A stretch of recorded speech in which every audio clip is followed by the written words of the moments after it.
আউযু বিল্লাহি মিনাশ শাইতানির রাজিম। বিসমিল্লাহির রহমানির রহিম। সমস্ত প্রশংসা মহান রব্বুল আলামিনের। আলহামদুলিল্লাহ। এবং দরুদ ও সালাম সাইয়্যিদুল মুস্তাফা খাতামুন নবী হযরত মুহাম্মদ সাল্লাল্লাহু আলাইহি সাল্লামের প্রতি, এবং ভালোবাসা এবং গভীর শ্রদ্ধা তার সহচর এবং সাথীদের প্রতি। আজকে যে কথা বলবো কোরআনের সত্য ঘটনা। এই ঘটনা আল কোরআনে বর্ণিত রয়েছে। আগুন কিভাবে ফুলের বাগানে পরিণত হয়। হযরত ইব্রাহিম আলাইহিস সালামের যে ঈমান কত বিস্ময়কর অবিস্মরণীয় কাহিনী নিয়ে আজকে কথা বলবো। আল্লাহ সুবহানাহু ওয়া তাআলা যে আল্লাহ সুবহানাহু ওয়া তাআলার উপর ভরসা করে, তার ভরসা ঈমানের কারণে আল্লাহ সুবহানাহু ওয়া তাআলা তাকে কখনো ছেড়ে দেন না। এই বিষয়ে নিয়ে আজকে কথা বলবো যে আমাদের আল্লাহর উপর অটল ভরসা এবং বিশ্বাস করা আবশ্যক। আপনি যদি আল্লাহর প্রতি ভরসা করেন, তাওয়াক্কুল করেন, তাহলে আল্লাহ আপনাকে কখনো নিরাশ করবে না। তেমনি ইব্রাহিম আলাইহিস সালাম আল্লাহর প্রতি অটল বিশ্বাস এবং তাওয়াক্কুল করার কারণে আল্লাহ সুবহানাহু ওয়া তাআলা তাকে কঠিন বিপদেও তাকে রক্ষা করেছিলেন। রাজা নমরুদের বিশাল দরবারে আজ মানুষের ঢল নেমেছে। চারদিকে কৌতূহল, উত্তেজনা আর ক্রোধের ছাপ মানুষের মুখে, চোখে মুখে। সবার চোখে নিবন্ধ এক যুবকের দিকে। তিনি হযরত ইব্রাহিম আলাইহিস সালাম।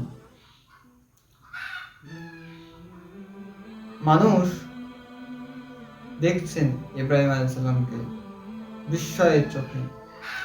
তিনি যেন মহাপাপ করেছেন। কি পাপ করেছেন? তাদের চোখে মনে হচ্ছে তিনি, নমরুদের চোখে মনে হচ্ছে তিনি বিশাল বড় পাপ করেছেন। কিন্তু তিনি যে সত্যের দরজা খুলে দিয়েছেন, সত্যকে উদ্ঘাটন করেছেন, এটা নমরুদ বুঝেও না বোঝার ভান করে রয়েছে। তার মুখে কোনো ভয় নেই। ইব্রাহিম আলাইহিস সালামের মুখে কোনো ভয় নেই। এরা যে ওনাকে এত বিদ্রুপ করতেছেন, ভয় দেখাচ্ছেন, তিনি কোনো ভয় পাচ্ছেন না। নেই কোনো অস্থিরতা। তার মনের ভিতরে কোনো পরিমাণে, বিন্দু পরিমাণে ভয় অস্থিরতা কাজ করছে না। বরং তার চেহারা ফুটে উঠেছে এক অপূর্ব শান্তিতে, প্রশান্তিতে ফুটে উঠেছে। কারণ তিনি জানতেন তিনি সত্যের পথে আছেন, তিনি সত্যের পথে চলছেন। একা মানুষ হতে পারে, কিন্তু আল্লাহর সাহায্য থেকে তিনি বঞ্চিত হবেন না। এই বিশ্বাস আল্লাহর প্রতি তার রয়েছিল। ইব্রাহিম আলাইহিস সালাম আমাদের উপাস্য এই অবস্থা কে করেছে? ইব্রাহিম আলাইহিস সালামকে জিজ্ঞেস করা হলো। রাজা নমরুদ জিজ্ঞেস করলেন, হে ইব্রাহিম, আমাদের উপাস্যর এই অবস্থা কে করছে? ইব্রাহিম আলাইহিস সালাম খুবই শান্ত ভাবে বললেন,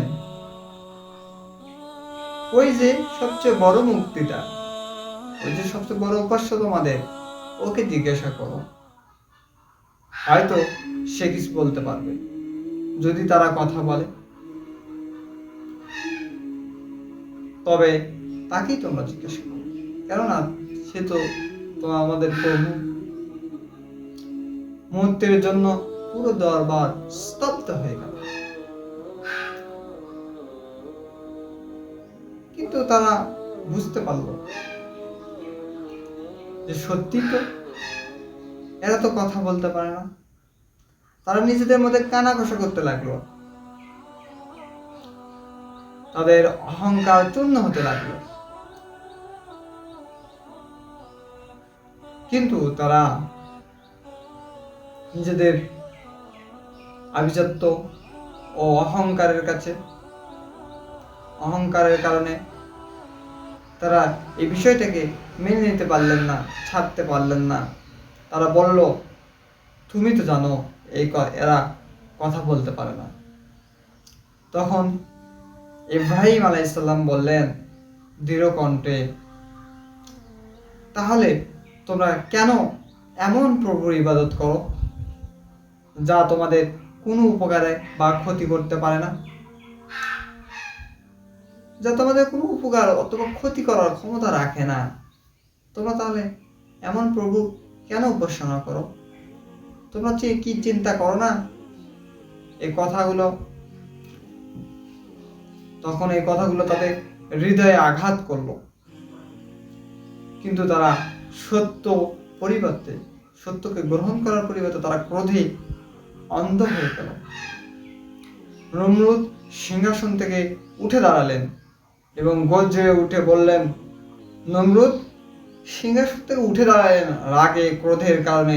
সে গর্জে উঠে বললেন, এই যুবক, আমাকে ধমকে অপমান করছে কেন? আমাদের দেবতা নিয়ে অপমান করছে কেন? তাকে এমন শাস্তি দাও যাতে আর কেউ সত্য বলার সাহস না পায়।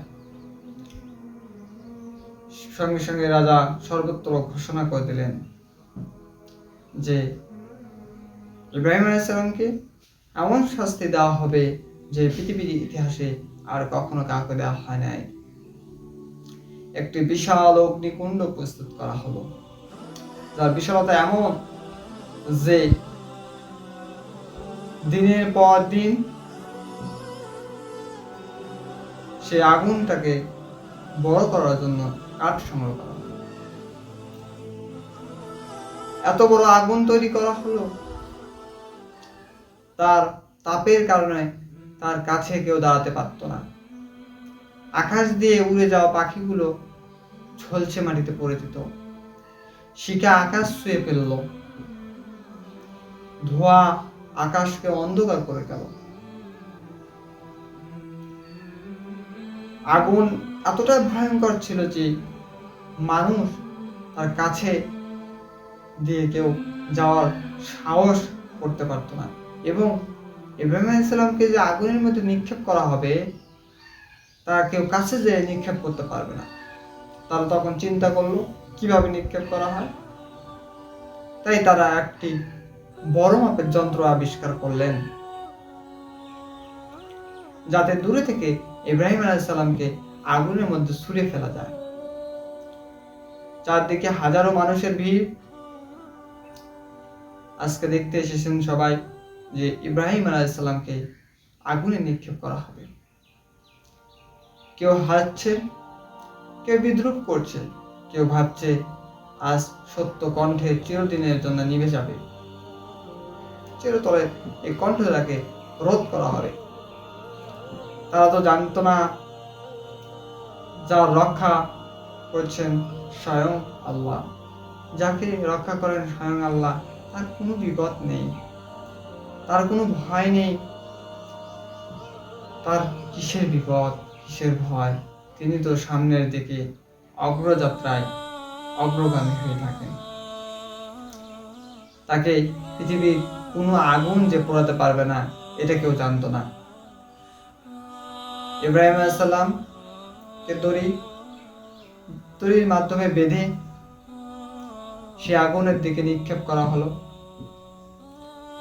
ঠিক সেই মুহূর্তে যখন ইব্রাহিম আলাইহিস সালাম, তার হৃদয়ে ছিল আল্লাহর স্মরণের পূর্ণ ভরপুর। তিনি মানুষের সাহায্য চাননি, তিনি জানতেন আল্লাহ যথেষ্ট। তিনি সর্বোত্তম বিধায়ক, কর্মদানকারী, তিনি সবকিছু পারেন। তারপর নিক্ষেপ যন্ত্র যখন ছেড়ে দেওয়া হলো, ইব্রাহিম আলাইহিস সালাম আকাশে ভেসে ভেসে প্রজ্বলিত অগ্নিকুণ্ডের দিকে এগিয়ে যেতে থাকলেন।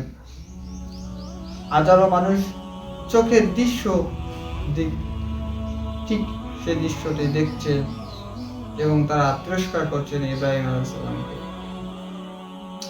কিন্তু ঠিক তখনই আসমান থেকে নেমে এলো এক মহাদেশ, যা পৃথিবীর ইতিহাস চিরদিনের জন্য বদলে দিলেন। কি ছিল সেই আদেশ? আসসালামু আলাইকুম ওয়া রাহমাতুল্লাহ।